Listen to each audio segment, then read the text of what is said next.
Welcome everyone to this 17th edition of the ICDR Y&I Coffee House debate. I am Rafael Carmona from the ICDR, and I want to take a moment of your time before we begin to remind you that you can join as an ICDR Y&I associate in our website, icdr.org/young and international. You will find registration forms in English and in Spanish, as well as recordings from all of our previous webinars. You can also join us on LinkedIn. We have a LinkedIn group, again, ICDR Young and International. You will find us and you can request to join. We will be posting all of our updates there too. I want to also take a moment to thank our co-sponsors for this event, Mannheimer Swartling, Baker McKenzie, and Chaffetz Lindsay. And without further ado, I will turn to the debate itself. The debate proposition today is practice makes the barista. Arbitrators can and should rely more on practices and trade usages when deciding cases. In the team supporting the proposition, we will have Katia Finkel, an associate with Baker McKenzie in London, Joanne Lau, a partner with Allen & Overy based in Hong Kong, and Borja Pérez-Puente, a lawyer with Clifford Chance in Madrid. And against the proposition, we will have David Sandberg with Mannheimer Swartling in Gothenburg, Orlando Cabrera, a senior associate with Hogan Lovells in Mexico City, and Matilde Flores, an associate with Chaffetz Lindsay in New York City.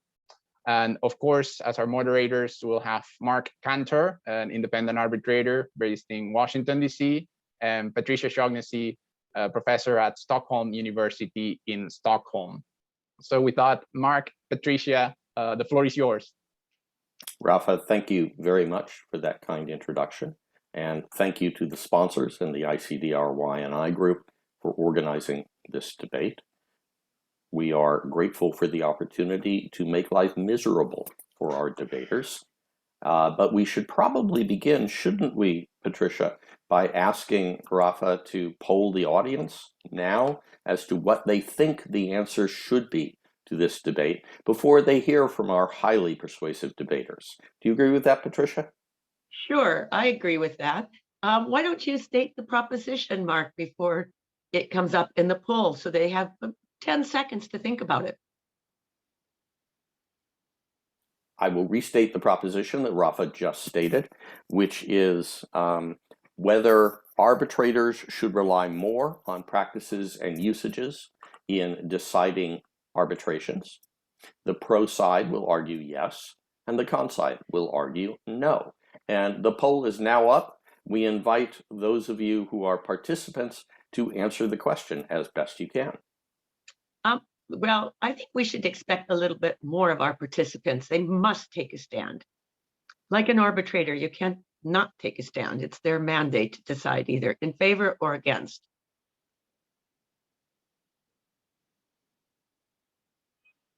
Well, you've certainly persuaded me, Patricia. Yeah, but you don't get to vote, Mark. Ah, shoot.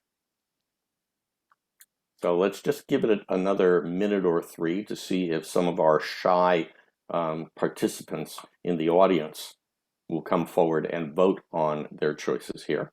We've got a little more than half of the audience, perhaps, that is now answered.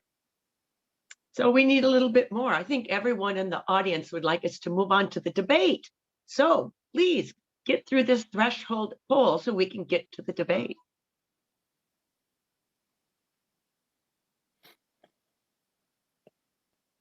Well, you know it's not a hard question, Patricia. The answer is maybe.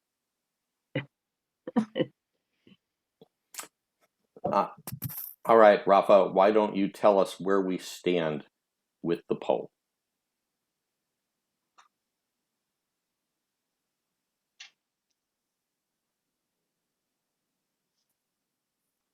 I think the poll results should be visible, Mark. They are. I was hoping you would do some work here, Rafa, but I guess you've assigned it to me. Oh, I saw that you were going to comment, but yes, we have 76% in favor of the proposition and 24% against the proposition. So it looks like the against team is going to have to do some heavy work here. So, Great. Patricia. I think they're up for it. Sorry, why don't you proceed, Patricia, and call the debate? Well, I'm going to then invite our team, which is going to be advocating in favor of the proposition that they can now have a very limited amount of time to make their opening statements. And that means about 3 minutes. And if they start stretching into 4, then we may start muting them, because Mark and I love the mute button. So the pro team. Thank you. Thank you, Mark. Thank you, Patricia. And thank you, Rafa. Mark, the audience showed you the answer is not maybe. The answer is usages and practices are the bedrock of contractual interpretation and accurate decision making. We're not talking about disregarding the law or ignoring contractual term. What we're talking about here is if there is a gap and or an ambiguity in the contractual term, we apply what is consistent and uniform practices between the parties in a specific trade. Nothing more. And doing so means we're giving effect to the parties' legitimate expectations. At the time that we're concluding, we're entering into a business deal or contract. In fact, this has already been enshrined in most rules and laws, including the IDRC. So the ICC, the Untitled Model Law, but also substantive law like the CISG, and we'll come back to that. And it's entirely consistent with the arbitrator's duties, because their duties are to the parties, and their duty is to resolve the dispute that is put before them, and to resolve it in the best way that they can. And what better way than to give effect to the parties' legitimate expectations? In fact, not taking usages and practices into account would be absurd. It would mean that all parties, when entering in the contract, would have to provide for everything. It would assume that they operate in a vacuum, and that the contract would have to specify every possible iteration of their dealings. It would be inefficient, ineffective, uncommercial, whatever you want to call it. Our own community, the arbitration community, operates within practices and usages. Look at the most recent Halliburton decision on arbitrator challenges. You have to look at the trade usages to understand whether or not someone is biased. And that was the UK Supreme Court looking into our own community. Some will say, oh, there's uncertainty. There's uncertainty as to trade usages or practices. You don't know. Well, I think our submission, and what most people probably tend to agree with, is quite the opposite. The uncertainty is if you ignore the parties' concrete dealings and just disregard them. Thank you. Well, that was obviously a very highly persuasive opening statement by the team in favor of the proposition. Should we just stop now? Is the opposition simply going to give up? You've just been told that your position is absurd. I even wrote that down in my notes. Does anyone have the courage to open for the opposing side? Who will speak? I will open and hopefully show you that our position is not at all absurd. In fact, it's the opposite. So thank you, everybody, Mark and Patricia and Rafa. As you will expect, our position is that arbitrators should not rely more on trade usages and practices when deciding cases, and there are several reasons for this. First, the cornerstone of arbitration, which is party autonomy and the fact that the will of the parties must be respected. So consistent with this, the provisions as memorialized in the contract at issue or as stipulated in the applicable law must be respected and must be given priority, and they must not be overridden. The other side mentioned institutional arbitration rules referring to trade usages. But the fact that these arbitration rules indicate that arbitrators may take into account trade usages cannot be used as arbitrators to override the party's will as reflected in the agreement, or to give them a blank check to just refer to trade usages when that's not really what the parties intended. The choice of institutional arbitration rules is a procedural decision by the parties to resolve their disputes in a particular way, and should not be interpreted to incorporate additional substantial provisions to the underlying contract. In fact, I would say that, for example, relying on the ICC rules to resolve a dispute cannot be seen to incorporate by reference the trade usages to the parties' underlying agreement. That would be, in my view, an absurd outcome. Also, national law systems often refer to trade usages as secondary sources of law. So in such cases, clearly reliance by arbitrators on trade usages over the applicable law would not be appropriate, and it would contravene the party's choice of law. Reliance on trade usages by arbitrators is only appropriate when the party's express intention is to incorporate them as a tool to resolve their disputes, or when the applicable substantive, not procedural instrument expressly provides for this, as this is the case, for example, of Article 9 of the CISG. Second, everybody acknowledges that trade usages are not defined or codified, unlike the law, and that trade usages are constantly evolving. This means that there is no particular source of trade usages that arbitrators can rely on in a consistent manner. Trade usages may also vary depending on the industry at issue or a geographical region, for example. And so different parties may have different conceptions of what constitutes a trade usage. And all of these leads to insecurity and unpredictable outcomes. And finally, the current practice of international commercial arbitration relies very little on trade usages in resolving the merits of the dispute. And in fact, it is very rare that the parties and their counsel advocate their cases based on trade usages, again, for the merits. So if the parties themselves are not really frequently using trade usages to argue their cases, then there's no reason why arbitrators should come in and do that unilaterally. Thank you very much. Well, it seems like we have a debate now starting. So I'm going to let first the pro side respond to the opening statement of the nay side. So Borja, good, fire your first shot and make it a good one, because you won't get a second. Well, if I may, Joanne, Matilde has raised a number of points, and some of them collide with each other. And the most salient one is the fact that Matilde just mentioned that some rules, some arbitration rules, provide expressly in the articles that the arbitrators may take into account the trade usages and practices. And then a bit later, she has said that arbitrators should only do so where the parties have agreed to.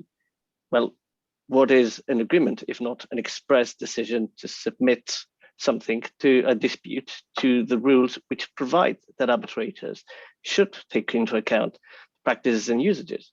Oh, well, hang on just 1 minute, Borja. Are you saying that it's up to the arbitrators to decide when they want to use practices and usages regardless of what the parties are doing? Are you really trying to defend that proposition before your own international arbitration community? Come now, speak clearly on this. I'm definitely not. I'm just saying that whether parties have expressly agreed to submit that dispute to rules which say that arbitrators will take into account those practices and usages. Even when they don't argue, what about the con team? Do you have any thought on that exaggerated argument that Borja has just made? Mark, I beg to differ, and in spite of my great esteem and respect for Borja, we know full well what ius iura nobis curia means. The arbitrator knows the law, but that doesn't mean the arbitrator knows the usages. So I strongly argue that. What about if the usages are in Article 9 of the CISG, which was mentioned? Then it's okay? Yes, but I have a caveat to make. There is no codified regulation of all the usages, so parties need to bring an expert to prove that the usage exists. meaning this is very expensive. So oh no, hang on 1 minute, Orlando. You're going to tell me next that they're going to bring in an independent, objective, unbiased expert. That expert who's hired by one side, paid by one side, briefed by one side, sits down and has their report assisted, quote unquote, by one side, helps to work to develop cross-examination for the other side, and develops a criticism of the other side. So exactly how foolish do you think we arbitrators really are to believe an expert like that? Isn't that just a hired gun no matter what you claim about objectivity and independence? Mark, you just have put forward why usages are not used in arbitration, because it's cumbersome. So I think with the complexity that you have presented, it shows that usages are not in practice. I see the red team shaking their head. Who will speak up on the red? If I may, Mark, just to address that, a couple of points. One, there's a clear mishmash and misunderstanding on the con team between procedural and substantive law, and some very odd distinction that I think Borja was trying to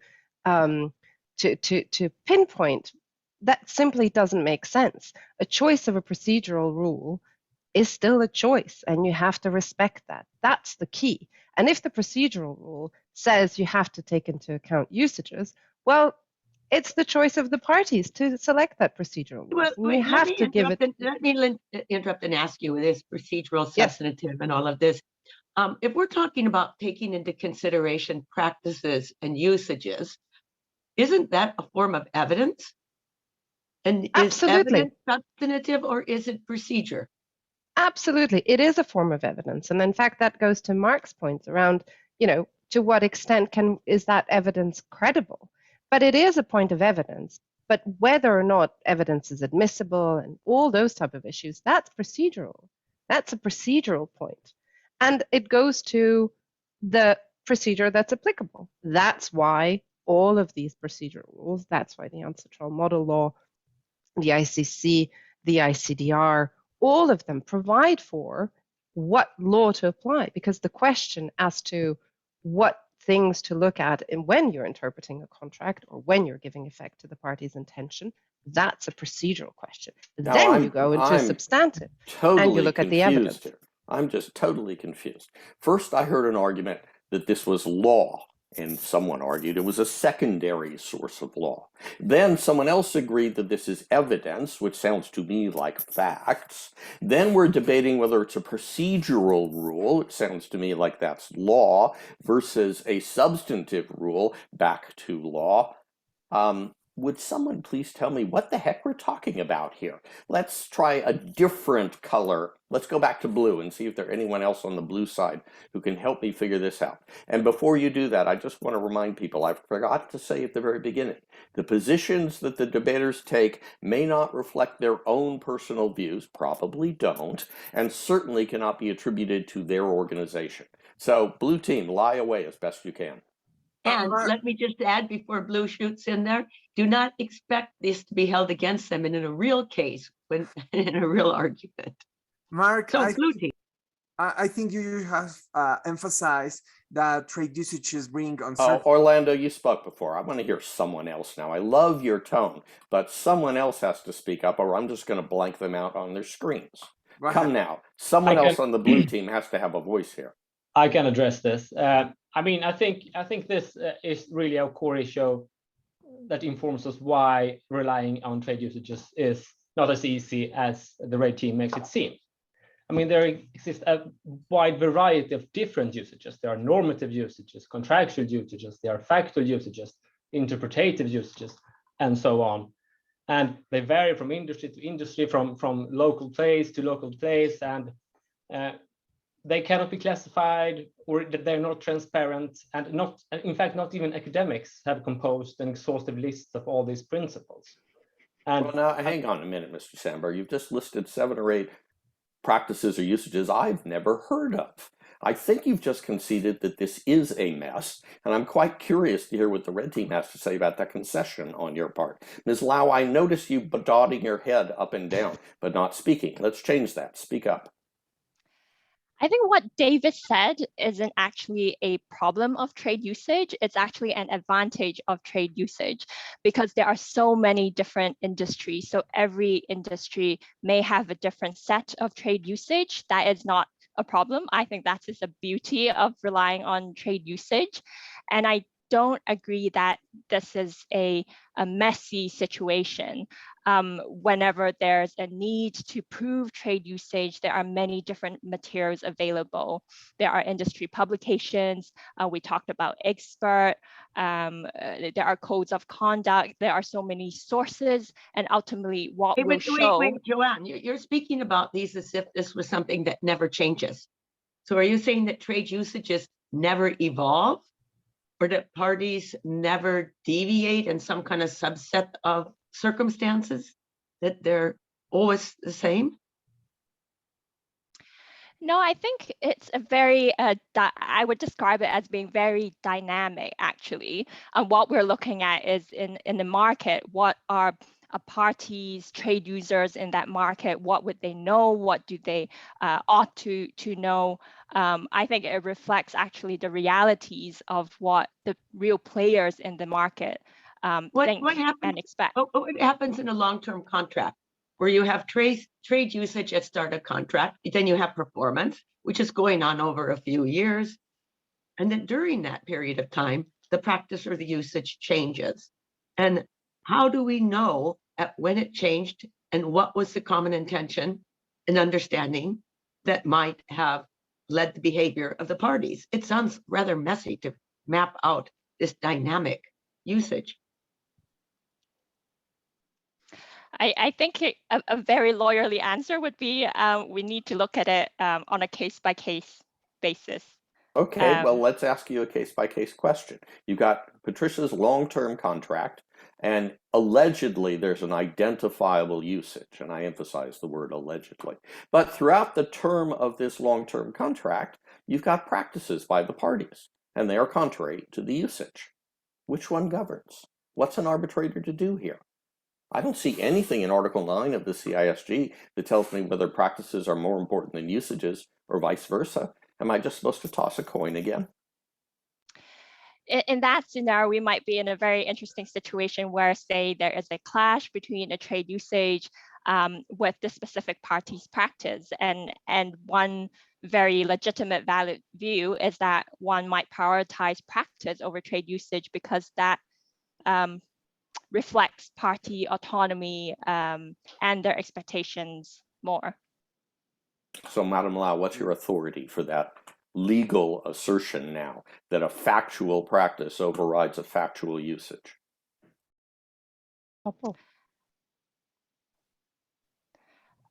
I think that reflects a general principle of respecting party autonomy. I think that's more in line with what parties expect. Red team, let's violate the principle of respecting the opposing party. Tell us what your position is. That was the red team, Patricia. I think we hear from the blue team now. The blue team, sorry. You can tell that Joanne's part of the red team because she's got a red stripe on her shoulder. Oh, and a red blouse. I think, if I may, I think Joanne just made the case for the blue team. I think party autonomy is the cornerstone of a governing contractual relationship. Between practices and trade usages, practice clearly more directly reflects the will of the parties intention, and it's more direct evidence of what the parties intended to do, whereas usages may be some sort of secondary evidence that comes into play. Let me ask you this. If the trade usage is that parties enter into a purchase and sale agreements and they sign them, and the parties' practice between these two parties is that they've been doing business for a while, so they just disregard the signature and the formalities. They just send the things and send an email, and then they start to carry out the contract. So which prevails? Is there a binding obligation without ever signing, as normally would be done under the usage? I would argue that before even looking at either practices or trade usages, let's look at what the applicable law under the contract is, or if there is a substantive instrument that governs the parties' relationship. Let's look at that first. Let's say there isn't. Let's say that you won't find anything in a governing law. So the question is, did they actually enter into a valid contract because it was never signed? But what is Just the based upon one party relying upon, well, we've done this 5-6 times before. I would say practices are a stronger indication of the party's intention than usage, because parties actually reflect a continued behavior by the actual parties at issue, whereas usages is a more general industry practice. How about it, red team? You were the arbitrator in the case. Would you be willing to find that there was a binding contract based upon somebody claiming that a few times out of 10, they never actually signed a contract? Absolutely. If they went on and to perform the contract, that's exactly the point we were raising at the beginning. What if before the performance started, they got into a dispute? If in the past, the parties, I mean, here we're talking about, real parties, real people. If you and I signed 10 contracts and, we entered into 10 contracts, never signed them, but out of the 10 contracts, we performed all 10. We enter into an 11th. It's very clear that whether it's signed or not, we're both expecting it to be performed on the basis of our past performance. That's just logic. And then to come around and say, hold on a minute, there is this requirement, whether it's a usage or law or whatever, that actually we're going to impose irrespective of the reality. That goes against the very purpose of the law, very purpose of arbitration, to give the right decision to the parties. That's our point. So the red actually, team, I think the blue team made it for us. Now the red team now is arguing for invisible contracts. What does the blue team have to say about that? Borja, you've been distinctly silent now for quite a while. Have you just conceded, or are you letting your colleagues carry all the weight for you? Actually, we got to go to blue. Yeah. Well, I'm just sorry, answering I to blew Mark. that. I'm going to shut you up, Borja, because I blew no. that. You're red. You're not blue. I need to hear what the blue said. That's my fault. I base myself. Blue. Who hasn't been speaking for blue lately? Orlando, I shut you down earlier, so I guess you're elected. Well, I insist, Mark, that trade usages are expensive and you need to bring an expert. And as we have said— Why can't the parties? Why can't you ask the parties? They're the ones who are in this. Because your Novit Curia would not apply. So, I believe that the arbitrator would be substantially intervening in an improper manner, because the arbitrator knows the law, but doesn't know necessarily the usages. And as we have seen, this brings uncertainty and unpredictability, given that trade usages evolve through the years. And as you were pointing, Patricia, imagine a contract that lasts about 30 years, public-private partnership. You can imagine how things were different 30 years ago than now. So, I mean, I entirely advocate that trade usages should be entirely disregarded. So, red team, I think I've heard about 7 or 8 holes in the argument that Orlando just offered. Borja, I shut you down a few seconds ago. Let me reopen you now. Why don't you list what you think are some of the holes that Orlando just offered up to you as a free gift? Well, I have a bit of a problem with that, because I was answering a separate question through the chat. So I missed the last 5 to 10 seconds from Orlando. But I can actually guess what he said from the bits I did here, and those were quite sufficient to know that his proposition is a bit without merit.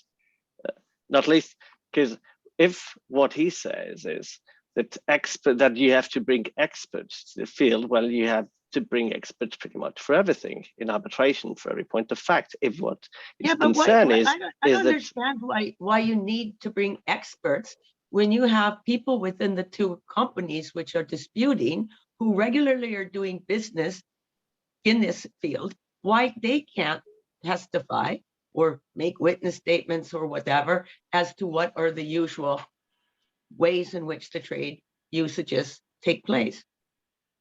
Why do you need an expert? Well, you certainly don't. The parties will testify, and they will testify under oath, and they will probably explain what is normal for them, and what is normal and was expected is in essence the practice that they were following, and if it's coming to the trade, to the sector, the trade usage. So The parties are sufficient. Or let me there. follow up on Patricia's question to you. Now, you can tell from my accent, of course, that I'm a civil law trained lawyer from Europe, and from your accent that you're a common law lawyer trained from Southern California. Exactly why, as a civil law lawyer, should I be worrying about witness testimony and party-appointed experts? Many arbitrators would simply say that's not the starting point for proving very much of anything. Show me the documents. How do you deal with it unless everybody in this little world of international arbitration is a common law lawyer like you? Well, we can't expect the parties to put everything in writing unless we want contracts with 2,000 pages and lots of clauses, which would likely lead to more disputes. No, they didn't. I wrote contracts like that for a living for 2 decades, and they were perfect. They never got into disputes, which is why I did a lot of bankruptcy law during my last few years and a lot of sovereign insolvency law. But let's skip that. Go ahead, continue to try to make your argument, Borja. We're just going to say it's just not efficient. And I'm certain that a lot of lawyers work for a lot of hours in doing very extensive contracts. However, not all parties want to spend a lot of money for each and every contract they enter into. And in order to avoid that, they have to know what is normal in their usual trade and what is normal in their everyday practice. And that is what we are expecting and what we are proposing that the arbitrators respect. What was their intention and what is normal for them, which is the practice and the trade usage. So I'm sorry, go ahead, Patricia. Well, I get the impression that we're talking about that everyone all agreeing on what is a noble and usual and such practice and such. And is that really the case? And just take an industry, take any industry, take say a liquid gas industry. Do you really think around the entire globe the liquid gas industry will have exactly the same trade usages? Well, Can I answer? Of course, if you want. But No, go ahead, Borja. I was just going to say, where parties know what is normal for them and where there's a trade usage, they will, of course, not need to regulate in such detail. Where there are differences between the parties, because they know it and they are professionals and they are sophisticated parties who know what they can expect from the other party and what they cannot expect, then they will regulate in more detail those specific areas where there is more doubt. And what happens, and then we're going to let the blue in here because the red's been dominating too long, but just what happens when the parties enter into a contract that some willy-nilly lawyers have drafted with lots of addendums and all kinds of exhibits and lots of legalese. And then it turns out that they signed this contract that the lawyers came up with, but then they continue to act in certain ways, which are completely out of sync with some of the provisions in the contract, which are key to the dispute. So which should the arbitrator follow? What they signed on the contract drafted by the lawyers, or what the parties just actually did?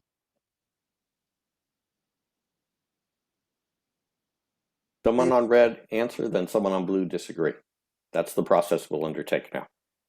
Who speaks for red on that, on Patricia's question? Joanne? Sure. I think in that situation, even if we leave aside questions about trade usage, like as a common lawyer, there are often situations like that, and principles like estoppel might come in and might change what the parties put in the contract. And I imagine there might be a situation where practice can also come in, where despite what's been included in a contract, the parties have, say, for 20 years done it differently. Joanne, you're not going to be able to practice in London. They don't like this idea of deviating from the exact language of the contract that they paid lots of pounds to pay for a lawyer to put it in. So. Well, and you may not even be able to practice in Sweden, where I'm not so sure they have ideas of estoppel. David, civil law world, I think Joanne just described a common law world, and yet far more countries in our world are civil law jurisdictions than common law jurisdictions. What's going on here? Is the common law trying to dominate the world of international arbitration by insisting on practices and usages? I think it's a good point, Mark. I also thought it was interesting that the first thing Joanna did when asked this question was referring to a legal principle. She found a legal principle to resolve the problem, and that's the blue team's point. You should look at the law. What does the law say? She also said that she imagined that practice could become important. She didn't know, and I think this is something that's really at the heart of this discussion. Counsel and parties do not argue their cases. They do not build their cases based on practice or usages. In general, they build their cases and they argue based on law and contract. And we have adversarial proceeding. But you're not affected by the fact that you're a lawyer and that's how you get your money. Of course I am, but I can also, I'm a complex enough individual to have two thoughts in my head at once. I want evidence, David, evidence.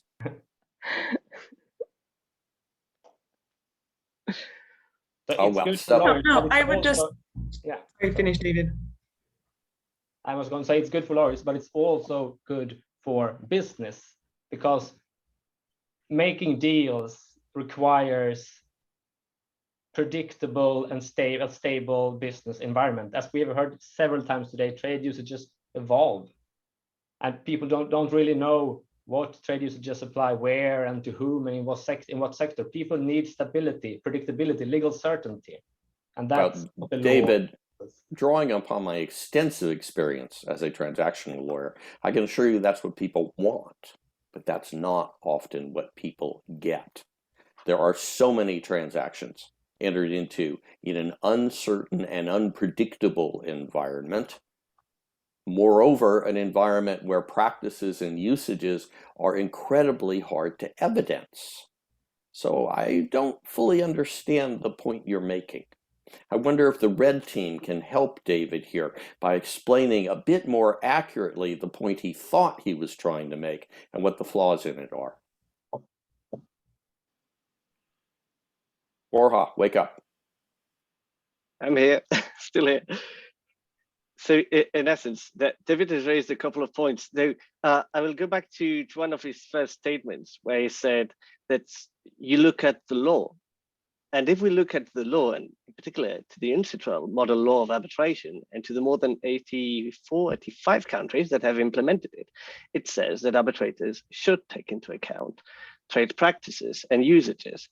So, oh, wait, stop. Okay, let's say that I'm an arbitrator. So you argued that to me, and I'll say, okay, counsel, I will take that into account. But what I'm wondering is, okay, I've now let him say it, and then I can just disregard it and go back to the contract, because it's much easier for me to decide on the contract.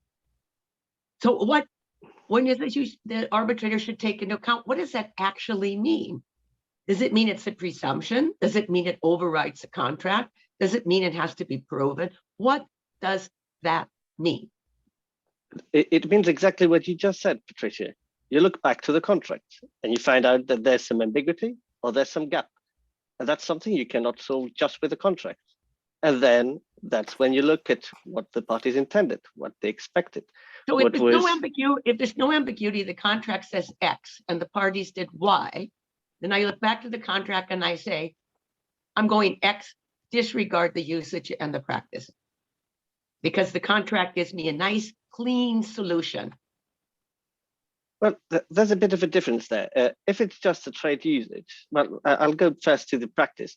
If the parties agreed one thing, but then they implicitly consented to do another and to modify the terms of the contract, what you're actually looking for, what you're actually looking at, sorry, is to a modification of the contract. The contract has been amended, and the parties have consented to it. And that, of course, will go to a matter of proof. So then we're not talking about a trade usage. We're now saying that the parties have implicit, that's a different legal basis. I feel like an arbitrator, you're taking me deeper into a labyrinth. Could one of the blue team members tell me how I get out of this labyrinth? Well, I think again, it's going back to our point, it's grounded in the law. You go back to a legal principle. We're not talking about trade usages. We're talking about the parties. Well, you sound like Joanna. No, we're talking about the parties' practices and a demonstration of the parties' will.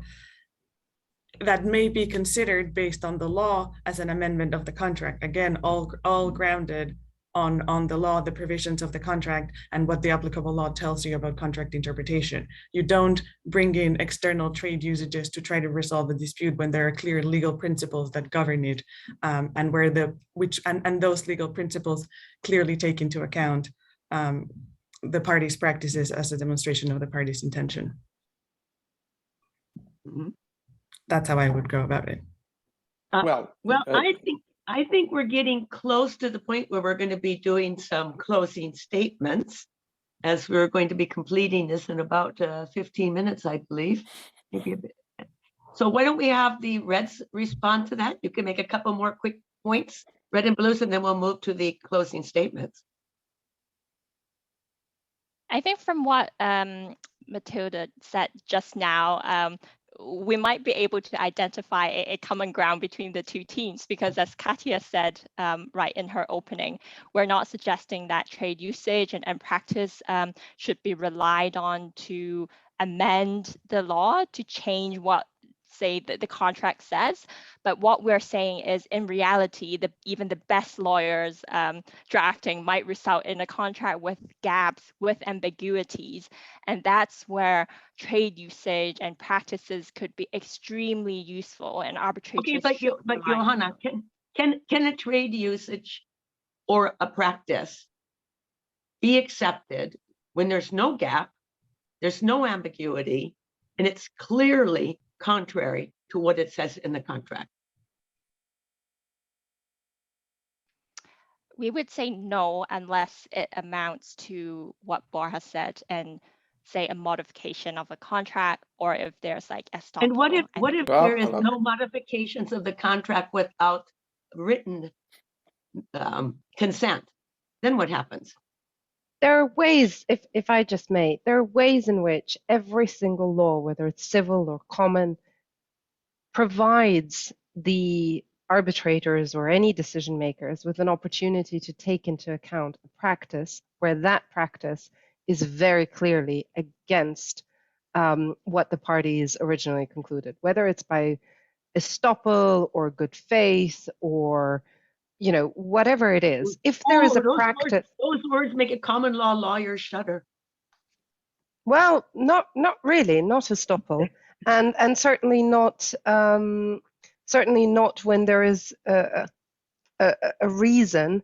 In fact, English law has gone into various circles to say, you know, how do you deal with a situation where the parties so very clearly disregarded what they concluded originally and entered almost into a new contract, one could say. So there are ways in which the law gets around in terms of, so as to make sure that you do respect the parties' actual, the reality of their dealings. I'm afraid that Mr. Sandberg is going to consider that this is completely throwing out the window any predictability. Not for the parties. What about the expectations of the contract and the intentions of the parties, common, at the conclusion of the contract? Would our blue team like to address that? Have we thrown that out the window? Precisely, Patricia, you addressed a very nice point. I mean, uncitral model law says that arbitrators shall take into account the usages of the trade applicable to the transaction, not necessarily that they should apply them. So I think— Oh, Orlando, you have forgotten then Article 9 of the CISG, which obligates the parties. The parties are bound by any usage to which they have agreed and by any practices which they have established between themselves. Article 9.1 is extremely clear. Those are binding on the parties. Nothing about gaps or ambiguities or taking into account stuff. If the CISG applies, usages and practices are part of the obligations of the parties. If I may, Mark, I think you made a good point that you said if the CISG applies, and that's in specific instances where CISG is the substantive law that governs the contract or the parties' relationship. So in those instances, it's expressly stated in the substantive law that governs the parties' relationship, and in that case, it has a central place. It's not it's not when you have a separate contract, not governed by the CISG, but just a contract that the parties drafted and an arbitrator decided to include trade usages as a tool for interpretation when there are other legal principles that take precedence. But still, if I may add, it's a matter of evidence that you will need to prove that that alleged usage exists. So you will need to bring something to prove that. That's not contested. Orlando, go ahead. Sorry. Thank you. Well, wait a minute. It is contested, Katia. If we go all the way back to your opening statement, where you claim these were issues of law, not fact. If it's an issue of law, you don't have to come forward with evidence of law. You just Of course you do. Absolutely. The advocates especially if it's foreign law. You always, the whole point of juris novit curia is a principle that is very true, but it doesn't mean that law cannot be evidence. And the fact of law in arbitration is foreign. We have 3 different kinds of lawyers up on the tribunal, 2 different sets of law firms, You're making parties my from point. 2 different jurisdictions. That's all law, but that means it's counsel argument. You don't come forward with the civil code and put it in front of me and tell me to read it. I'm very skeptical here of your understanding, Katia, between the difference between counsel evidence submissions and expert, and you have experts on law, and you have experts on usages and trade, and whether or not there a usage or trade exists is a matter of evidence. Sorry, we're beating up on you, and then we'll move on to the blues. But what happens if, as an arbitrator, the parties have not invoked usage and practice as a specific ground, but all the evidence in the show shows that they had a particular practice, but they haven't invoked it?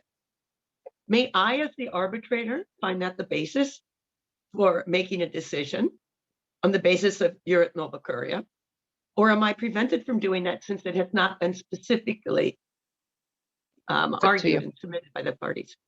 That is an absolute critical question. Actually, one that was assumed at the beginning about the sort of ab officio, can an arbitrator raise? But that's the same issue that applies to law. Can an arbitrator raise a point that hasn't been raised by the parties, whether it's a legal point, a factual point, a point of evidence? Yeah, but okay, I think we should go to our Swedish friend, because I think our Swedish friend would probably say that if there was all this evidence and discussion in the case file about these practices between the parties, that would become a factual basis that would allow the arbitrator to make a decision. Maybe the word rättsfakta might trigger something in Mr. Sandberg's head. Mr. Sandberg, you have the last words here, and then we go to closing argument. Okay, thank you, Mark. I'm glad you asked that question, Patricia. And I think the point is that trade usages, practices, these are facts. They need to be invoked, they need to be argued by the parties in order to be taken into account by the arbitrators. Sure, there are principles regarding law and what legal arguments and what legal basis can be taken into account, but it's not as strict as when it comes to facts. I mean, relying on trade usages which have not been invoked and proved by the parties would be reason to annul an arbitral award. So now we should go to closing arguments. We will hear first this time from blue, and then from red, and then we will go to audience questions and answers. So audience, while you're listening, start putting your questions into chat or Q&A, please, so that we don't have this awkward pause after the closing arguments. And let me make one little point. I think we just heard the big nuclear bomb comment by our last blue speaker, that if the arbitrators get this wrong and it hasn't been properly pled and invoked, the award could be annulled. Oh, but that's not a bomb, Patricia. As an arbitrator, you've never got anything wrong. I know that personally. I've watched you arbitrate. All right. Closing argument, blue first, red second.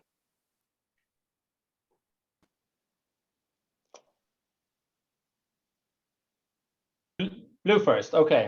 I was surprised. I was expecting red first. Tough. Life is never what you predict, Mr. Sandberg. Indeed, indeed. Okay, thank you, Mark. So I think at the outset here, one thing should be made clear. We, the blue team, do not propose that trade usages or practices should not be relied on at all, which seems to be the red team's point. They may sometimes be taken into account as a secondary source of law, or even as under the CISG, as Mark pointed out earlier, but there has to be an explicit legal basis to do so. And further, they have to be argued and proved by the parties. I think what this debate has demonstrated is that trade usages are local, they're different, they're not codified, they're constantly evolving, and arbitrators and parties are not that familiar with them. And this, I believe, is the reason that trade usages should not be relied on more than they are today. That's the whole point of the blue team. Because relying more on usages and practice, which the red team thinks that arbitrators should do, will only lead to less predictability and less legal certainty. This would simply be bad for business, which requires stable, predictable climate that only the law can offer. And this, I believe, is the first main reason why arbitrators should not rely more on trade usages and practices when deciding cases. And the second reason is party autonomy and freedom of contract, which are cornerstones of international arbitral procedure. When the parties have generally negotiated a contract, they will not foresee how trade usages evolve. They have negotiated their contract on the basis of a national law in general, which is applicable to their contract, either by express choice or by the application of conflict rules. It is on the basis of that law that the parties make their decisions about what bargains they can make, and it's on the basis of that law that the parties agree to the terms they do. As we all know, the parties are free to decide that the arbitrators shall determine their dispute in accordance with trade usages. We also know, I think, that parties rarely do so. In addition, as has been pointed out today, parties and counsel generally argue their cases based on trade usages, very rarely do so. They argue their cases based on contract and based on law. And I think all this shows us that arbitrators should not interfere in these decisions made by the parties and rely on trade usages to a greater extent than they do today. So if you favor legal certainty, if you favor party autonomy and freedom of contract, I believe you should vote for the blue team and the final poll. Thank you. And the red with the final word. Thanks, Mark. To start off, back to first principles, what exactly is the red team arguing today? We are not suggesting that trade usage and practice should change what's been set out in the national law. We're not advocating for the position where things which contradict the contractual terms should take precedence. What we're saying is, in reality, there are often gaps in contracts, ambiguities in contractual terms, and arbitrators can and they should look more to trade usages and practices between the parties in resolving those issues, in understanding what the parties' true intentions are. In response to what the blue team said, I think we have excellent responses to all of them. First of all, in relation to the stability point, parties' expectation point, what we would say is when we're talking about trade usage, that's something that should be known to the parties or ought to be known to the parties. That reflects the realities of the market. That actually ensures stability in how real players in the market should operate. To the second point, party autonomy, again, we're not advocating that contractual terms should be changed. And as Borja and Katia also mentioned in the debate, there are many instances where parties have, in fact, signed up to having arbitrators refer to trade usages. We see that from the CISG. There are institutional rules which say expressly that arbitrators should take into account trade usages. So rather than saying that's against party autonomy, we would say that's a reflection of party autonomy. That's what the parties wanted the arbitrators to do. And finally, we heard a lot today about how, oh, it's very cumbersome, it's very expensive looking at trade usages. But sometimes disputes are expensive coming from a lawyer. That's not a reason to not look at sources which can help the arbitrator resolve the dispute. And as we talked a lot today, there are many materials which can assist the arbitrator in making that decision. Codes of conduct, industry publications, evidence from the contract parties themselves, evidence from experts. All of these, I think, support what we argue for today. So we're truly in favor of the proposition today. Thank you. Thank you. And I think now it's time for our poll. And I think Mark has been keeping an eye on the Q&A chat box and that there's a number of questions that came in. So the poll first, please. And remember, everyone, you must answer now. Let's see if any minds were changed. So please, all participants, please enter your final opinion after listening to the debate today. Has anyone had their minds changed?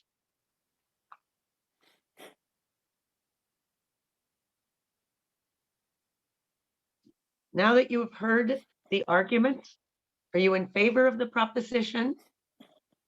Are you against the proposition? How are we doing on the answers coming in, Rafa? We're doing fine. I think we have almost all of the audience has already answered.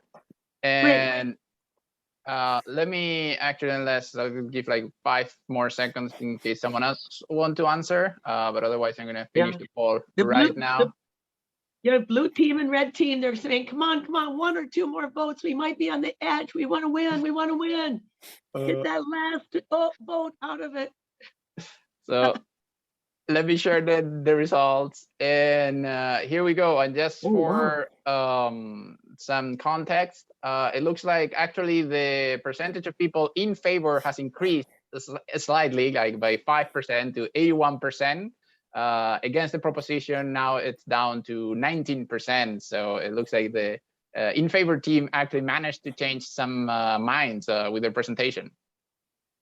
Well, congratulations to all the debaters, because I think that they did an excellent job, but they're not done yet, because Mark, would you like to pitch some of those questions? I would. Let's start with the very first from Anton Moore, which is both a comment, I think, and a question. In a civil law context, you would check if the contract has a simple written clause only. Different practice may be a conclusive amendment of the agreement.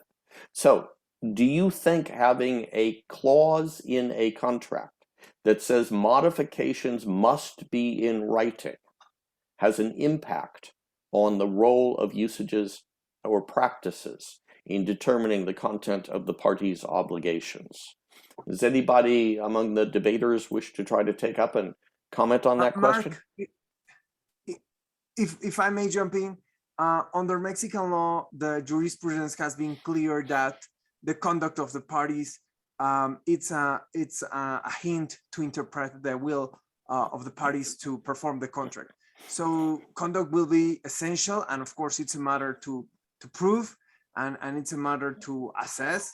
So even though they may have that clause, the arbitrator or a judge may strongly prefer to apply the jurisprudence stating that the conduct of the parties at performing the contract shows the true will and intent. But of course, that's under Mexican law. Who knows if under Venezuelan, Colombian, or Spanish law, there is a different interpretation. Or possibly in the common law. Anybody have a comment here? Actually, if I, go ahead, Borja. Carry on. I was just going to say, going back to what Orlando said, that may be not so much a matter of whether practices and trade usages are to be used, but rather point of whether the laws which rule how the parties can give their consent allow them to limit the ability to give a future consent. if the relevant rule and the relevant law says that parties can actually limit how they will be given the consent in the future, and that they won't be able to modify what they had previously consented unless it's in writing, then of course the writing will prevail. But if not, if parties can freely give their consent and the relevant law allows them to do so, then the fact that they agreed something in writing doesn't mean that they cannot agree to something else after that. And they can agree freely, potentially, through practices. Joanne, did you have something to add here? Yeah, on this question, I think it also goes to what we discussed a moment ago about whether the practice that we are relying on, are we using it merely to fill in some gaps or as an interpretative tool, or are we trying to change some of the contractual terms? Because if it's the latter, and then your contract has something which says any modification needs to be in writing, then I imagine you would need to follow what your contract says. Of course, as we also said, there are principles like estoppel, but say using Hong Kong law as an example, where you have a clause in your contract that says no oral waiver, there might still be very rare circumstances where you can succeed on estoppel, but in general, that would become very, very difficult if you have that sort of clause in your contract. Yeah, and just to clarify, because that's a point I mentioned earlier, in fact, under English law, if there's a no oral modification clause, that tends to stand. And it's quite, and the Supreme Court a few years ago just confirmed that. So yeah, it's an important bit. And I'll tell you that the highest court in New York disagrees. But nevertheless, let's move on to the second question. Yeah. I'm sorry, Patricia, go ahead.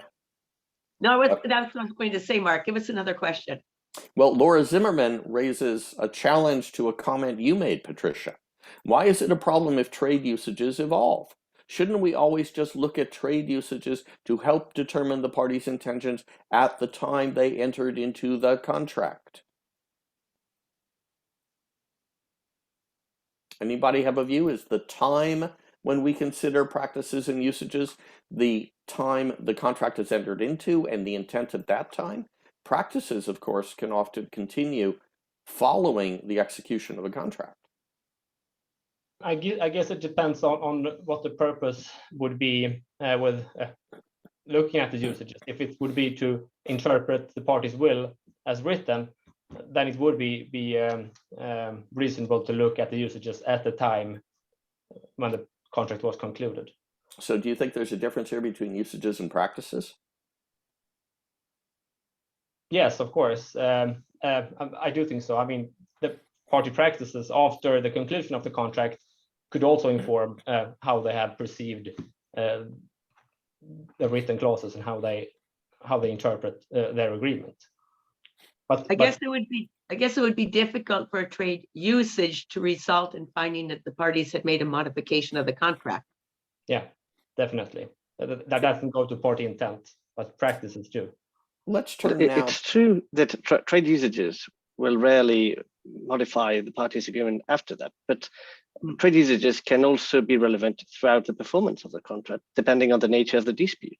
If what we're looking at is, for instance, how damages should be valued, and those damages arise years after the contract was entered into, say 5 years, then maybe the relevant thing to look at is how those kind of damages are being compensated according to trade usages at the time that the damage appeared, and not just when the damage, or for instance, what the trade usage was at the time of entering into the agreement. The trade usages and practices can be used not only ad initio, when the parties entered into the agreement, but also throughout the performance, depending on the nature of the dispute. Let's turn to my favorite topic, appointing arbitrators. Greta Walters asks, if parties are planning on relying on trade usages in their arguments, does appointing arbitrators with experience in the specific industry become more important? And if so, should parties be required to disclose their intent to rely on trade usages at the outset so it can be considered in making arbitrator appointments? Anybody have a view on how trade usages flow into selection of arbitrators and whether there ought to be a mandatory rule that a party seeking to rely on a trade usage needs to make that clear early on so it can form a role in the selection of arbitrators for the entire tribunal? I'm not sure Greta suggested a mandatory rule, but she did suggest should they be. Well, she said be required to disclose. I take you're Greta right. at Okay. her word. Yeah. So, Patricia, do you have a thought on that? You're an arbitrator. No, I'm not. You know, with the new code of conduct being discussed, if you express an opinion on anything, you might get in trouble. All right. What do the debaters have to say about that? Well, I would say that in terms of selecting an arbitrator with the required expertise, I think yes, it definitely becomes more important. I think it's part of the current practice in appointing arbitrators. You want to appoint someone who will have knowledge of the dispute, not just of the law, but of the specific industry at issue. And if trade issues come into play, I think that is also relevant. In terms of making it required to disclose that the parties intend to rely on trade usages, I think that's a more difficult question. I don't think there's anything that would require a party to disclose what they're planning to argue or what sources they're planning to rely on before the dispute begins. So I think that's. Let me. Sure. Let me ask Mark a question. Mark, if you were being interviewed for an arbitrator appointment and they asked you, what's your position and how much do you know? I know you know a lot about the finance market. Would you consider that to be a fair question for Matilde to ask you in an interview about potentially appointing you? I think it's Matilde wants to know this. I rather doubt Matilde wants to know it, but that's okay. I don't think there is a problem in asking an arbitrator about their background and their suitability to serve. Indeed, if we look at the IBA guidelines or the ABA AAA Revised Code of Ethics, suitability for someone to serve as chair is often expressly identified as something that is appropriate to ask about. So a background, I think it's very common. People often ask me about my background in this or that, and I frankly have to admit that I have no background whatsoever. I just fake it. Why don't we give the last question to Avi Sharma in the Q&A rather than the chat? And this is a question to the debaters. Would they give this advice to their transactional colleagues? Wouldn't it be easier, compared to going to arbitration, to add a few trade usages references in the contract so that parties can consistently know what they will be judged against if an issue goes in arbitration? So, disputes lawyers, do you think that's something that you would recommend to your transactional colleagues?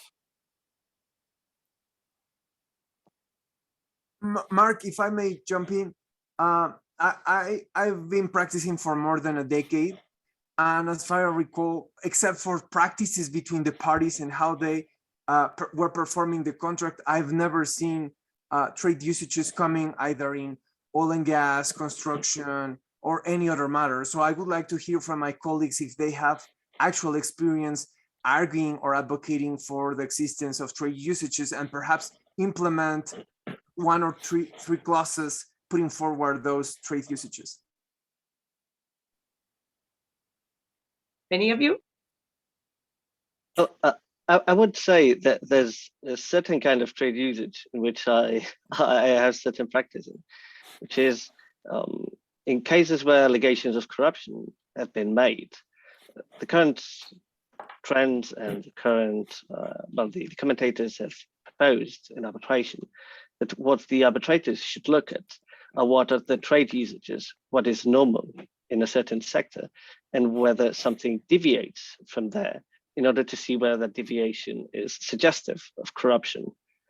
And that is something that is used on a daily basis, actually. I believe that the Cour d'Appel of Paris has just rendered today a decision applying that kind of doctrine. It also applied it in the Bellecon decision a week or 2 weeks ago.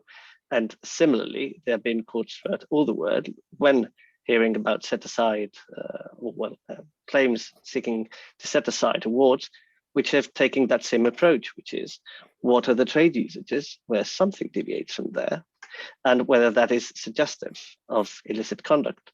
So we may have to look at trade usages sometimes a bit more carefully, and not just when parties explicitly say, I am invoking this particular trade usage for this purpose in the arbitration.